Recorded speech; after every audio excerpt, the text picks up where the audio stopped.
Sa naghahanap ng healthy recipe, isi-share ko sa inyo ang masarap na no-meat recipe gamit ang Jolly Whole Corn Kernels. Hindi lang ito pang snack, pwedeng-pwede rin isama sa ating everyday cooking.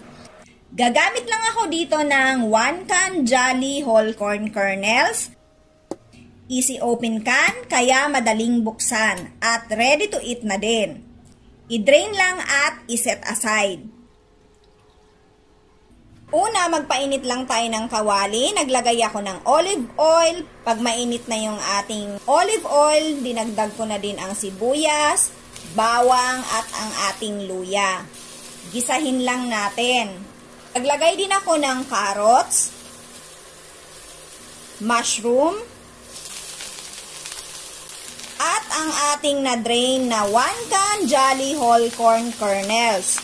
Gisahin lang natin to. Nagdagdag din ako ng 4 na piraso ng tokwa. Haluin lang natin hanggang sa medyo madurog yung tokwa. Naglagay ako dito ng ground black pepper at asin.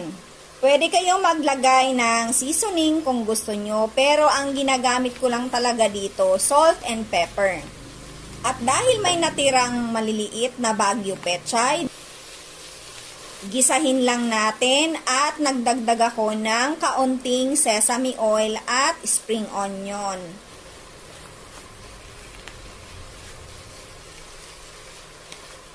Ang pinaka-last kong nilagay ay cornstarch with water. Gisahin lang natin. At eto na mga mamis, ang consistency na hinahanap ko.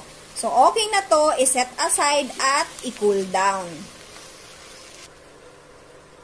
So, habang hinihintay nating mag-cool down yung ating ginisa, gumawa na tayo ng sauce. Kailangan lang natin dito ng bawang, premium soy sauce. 8 kutsara mga mamis ang ginamit ko para madami. 2 kutsara ng sesame oil at optional ang mirin. Naglagay din ako ng sesame seeds at spring onion. So, pwedeng asukal, pwede ang honey. Haluin lang natin at ready na ang ating sauce. Gagamit din pala tayo dito ng Baguio pechay. Na-prepare ko na siya kanina, nilubog ko siya sa mainit na tubig. After 1 minute, nilubog ko siya sa tubig na malamig na may yelo. Tapos, pat-dry nyo lang para hindi siya basang-basa. Ito yung gagamitin nating pambalot sa ating ginisa. Kuha tayo ng 1 kutsara, depende sa laki ng inyong Baguio pechay. So, kung mas malaki, mas marami ang mababalot nyo. So, napakadali lang nito mga mamis balutin. Ganito lang siya. Gayahin nyo lang kung paano ko pinakita. Repeat procedure hanggang sa matapos kayo.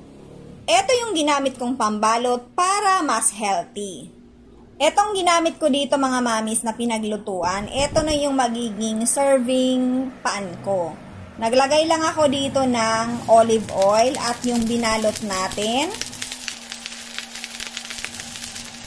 Baliktarin. So, gusto ko dito yung medyo may brown na yung ating Baguio pechay.